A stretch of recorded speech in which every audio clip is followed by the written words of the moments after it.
Hello বন্ধুরা, কেমন আছো? আশা করি সবাই তোমরা ভালো আছো। দেখো, আমার দিদাভাই আজকে আমাদের বাড়িতে এসছে। দিদাভাইকে দেখতে কেমন লাগছে দেখো, আমার সুন্দরী দিদাভাই, দেখতে পাচ্ছেন তো বন্ধুরা? এই দিদাভাই আমাদের জন্য অনেক আম নিয়ে এসছে।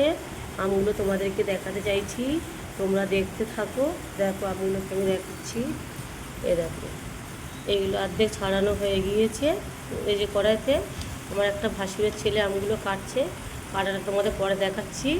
এইগুলো দেখো, এই গামলাতে জলের মধ্যে যে রয়েছে আমগুলো।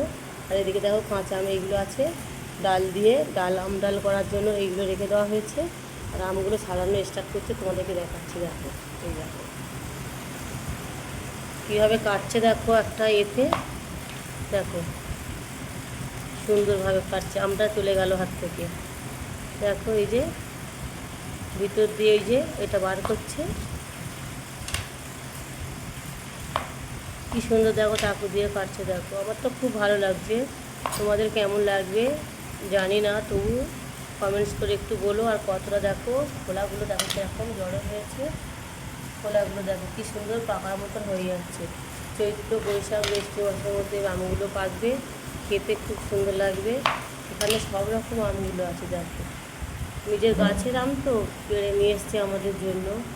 এই চাটনি হবে, আর কিছুটা আমের চাটনি তো হবেই, এর মধ্যে আবার তেল আম হবে, সেই জন্য। এদিকে দেখো দুটো বেল নিয়ে এসছে। দেখো দেখো, এগুলো গাছের বেলটা কি সুন্দর দেখতে না? দেখতে দেখো পাকা বেলটা। আমার ভিডিওটা যদি ভালো লেগে থাকে তোমরা পাশে থেকে লাইক কমেন্ট করে রাখছি বন্ধুরা।